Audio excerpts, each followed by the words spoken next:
بسم اللہ الرحمن الرحیم۔ السلام علیکم۔ میں اپنے ناظرین کو اقرا اسلامک سٹوریز میں خوش آمدید کہتی ہوں اور امید کرتی ہوں کہ آپ لوگ خیر و عافیت سے اور نیک کاموں میں مشغول ہوں گے، لیکن بحیثیت مسلمان ہمارا یہ فرض ہے کہ ہم اپنا کچھ وقت دین کے لیے بھی نکالیں۔ تو چلیں وقت ضائع کیے بغیر چلتے ہیں آج کے موضوع کی طرف۔ میرا آج کا موضوع حضرت خباب رضی اللہ تعالیٰ عنہ کی زندگی کے آخری ایام۔ رسول اللہ صلی اللہ علیہ وآلہ وسلم کا مبارک زمانہ گزر جانے کے بعد حضرت خباب بن الارت رضی اللہ تعالیٰ عنہ نے چاروں خلفائے راشدین کا مبارک دور دیکھا، اور اس دور میں بھی اس معاشرے میں ہمیشہ انہیں خاص عزت، احترام اور قدر و منزلت کی نگاہ سے دیکھا جاتا رہا۔ ایک بار جب خلیفہ دوم حضرت عمر بن خطاب رضی اللہ تعالیٰ عنہ کو زمانہ خلافت چل رہا تھا، تب حضرت خباب رضی اللہ تعالیٰ عنہ ان سے ملاقات کے لیے آئے۔ حضرت عمر رضی اللہ تعالیٰ عنہ نے نہایت گرم جوشی کے ساتھ ان کا استقبال کیا اور بہت زیادہ احترام سے پیش آئے،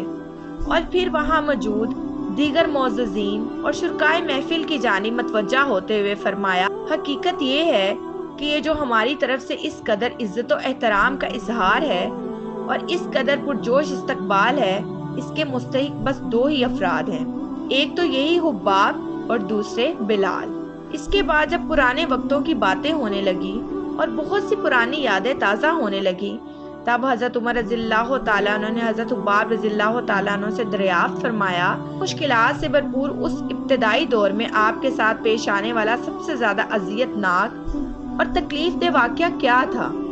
اس پر حضرت خباب رضی اللہ تعالیٰ عنہ نے کچھ تردد کا اظہار کیا،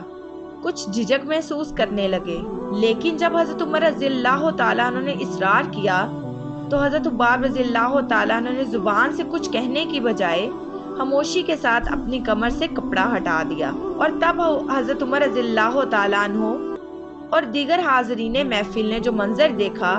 تو وہ سب لرز کر رہ گئے۔ حضرت عمر رضی اللہ تعالیٰ عنہ نے دریافت فرمایا کہ یہ کس طرح ہوا؟ اس پر حضرت خباب رضی اللہ تعالیٰ عنہ نے واقعہ بیان کرتے ہوئے فرمایا کہ دین اسلام کے ابتدائی زمانے میں وہاں مکہ میں ایک بار ان لوگوں نے مجھے اذیت پہنچانے کی خاطر آگ روشن کی، لکڑیاں جلائیں۔ جب وہ لکڑیاں خوب انگاروں کی طرح دہکنے لگی تو ان ظالموں نے میرے کپڑے اتارے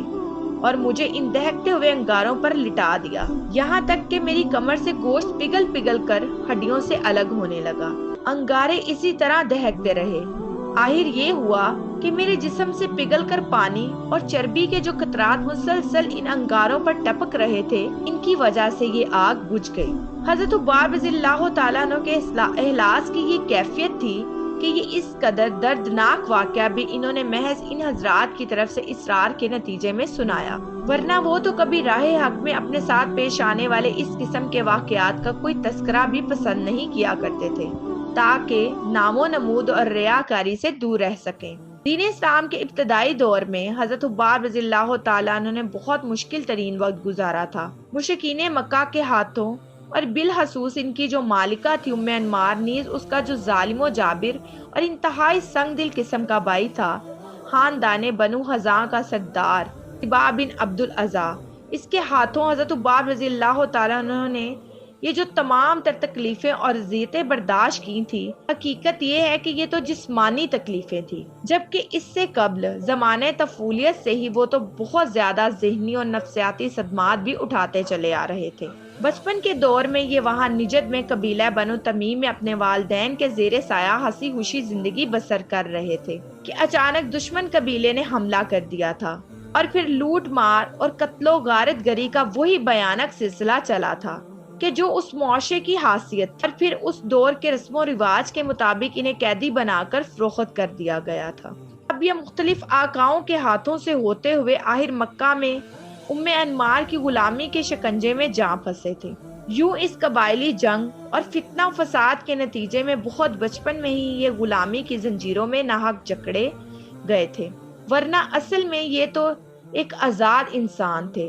اور معزز خاندان سے ان کا تعلق تھا۔ مقصد یہ کہ بچپن سے ہی غلامی کا یہ اذیت ناک سلسلہ شروع ہو چکا تھا، اور پھر بالکل 9 عمر ہی تھے جب مکہ میں دین اسلام کا سورج طلوع ہوا،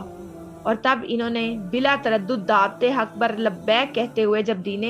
برحق قبول کیا، تو اب غلامی کی تکلیفوں کے علاوہ مزید یہ کہ مشرکین کی مکہ کی طرف سے بھی ایذا رسانیوں اور بد سلوکیوں کے انتہائی جان لیوا اور المناک سلسلے چلتے رہے۔ آخر ان جسمانی اور روحانی صدمات اور پریشانیوں سے حضرت حباب رضی اللہ تعالیٰ عنہ کو ہجرت مدینہ کے بعد ہی نجات نصیب ہو سکی تھی۔ الغرض مکی زندگی میں سلگتی ہوئی لو کے جو گرم تپیڑے چل رہے تھے، اس کی بجائے اب یہاں مدنی زندگی میں تو ٹھنڈی ہواؤں کے خوشگوار جھونکے تھے۔ یوں ہجرت مدینہ کے بعد سبھی مسلمانوں کے حالات بدلے، حضرت حباب رضی اللہ تعالیٰ عنہ کے حالات بھی بدلے۔ نہ صرف یہ کہ مشرکین مکہ کی ایذا رسانیوں کے وہ سلسلے اب ختم ہوئے، بلکہ مزید یہ کہ رفتہ رفتہ فکر و فاقے اور محتاجی کی بجائے خوشحالی آتی چلی گئی۔ آخر ایک وقت ایسا بھی آیا کہ حضرت حباب رضی اللہ تعالیٰ عنہ خوب مالدار اور خوشحال ہو گئے۔ البتہ اب اس مالداری خوشحالی کے باوجود ان کے طور طریقوں، تقوی پرہیزگاری میں کوئی فرق نہیں آیا۔ وہی خشیت الہی اور پرہیزگاری کا جذبہ، وہی تواضع و انکسار، اور پھر خاص بات یہ کہ اللہ کے دیے ہوئے اس مال و دولت کو خفیہ تجوریوں میں بند کرنے، کسی خفیہ مقام پر چھپا کر رکھنے کی بجائے خوب سخاوت و فیاضی کے ساتھ فقراء مساکین میں تقسیم کیا کرتے تھے۔ دل کھول کر ضرورت مندوں اور نداروں کی مدد و اعانت کیا کرتے تھے۔ خلیفہ چہارم امیر المومنین حضرت علی بن ابی طالب رضی اللہ تعالیٰ عنہ بعض ناگزیر وجوہات کی بنا پر مدینہ سے کوفہ منتقل ہو گئے تھے۔ تب انہی دنوں حضرت حباب بن الارت رضی اللہ تعالیٰ عنہ بھی مدینہ سے کوفہ منتقل ہو گئے تھے، وہیں مستقل رہائش اختیار کر لی تھی۔ یوں انہوں نے اپنی زندگی کے آخری ایام کوفہ میں گزارے۔ رفتہ رفتہ وہاں کوفہ میں وقت گزرتا رہا۔ آخر حضرت حباب رضی اللہ تعالیٰ عنہ بیمار پڑ گئے۔ ان دنوں اتفاقاً خلیفہ وقت حضرت علی بن ابی طالب رضی اللہ تعالیٰ عنہ کوفہ میں موجود نہیں تھے، بلکہ صفین کے مقام پر پیش آنے والی مشہور اور نہایت افسوسناک اندرونی جنگ کے موقع پر وہاں گئے ہوئے تھے۔ اسی دوران کوفہ میں حضرت حباب بن الارت رضی اللہ تعالیٰ عنہ کا انتقال ہو گیا، اور یوں رسول اللہ صلی اللہ علیہ وآلہ وسلم کے یہ جلیل القدر صحابی 37 ہجری میں کوفہ میں دنیا فانی سے کوچ کرتے ہوئے اپنے اللہ سے جا ملے۔ اللہ تعالیٰ ان کے درجات بلند فرمائے۔ چند روز بعد حضرت علی بن ابی طالب رضی اللہ تعالیٰ عنہ جب صفین سے واپس کوفہ پہنچے تو فوری طور پر پہلے حضرت حباب بن الارت رضی اللہ تعالیٰ عنہ کی قبر پر گئے اور تا دیر وہاں ان کے لیے دعائے خیر کرتے رہے۔ تو میرے ناظرین، آپ نے سنا کہ کیسے آپ صلی اللہ علیہ وآلہ وسلم کے جلیل القدر صحابی حضرت حباب رضی اللہ تعالیٰ عنہ کو کافروں کی طرف سے کن ایذا رسانیوں کا سامنا کرنا پڑا، لیکن یہ پھر بھی کلمہ حق پر ڈٹے رہے۔ اللہ تعالیٰ ہمیں بھی سچا اور پکا عاشق رسول بنائے، آمین۔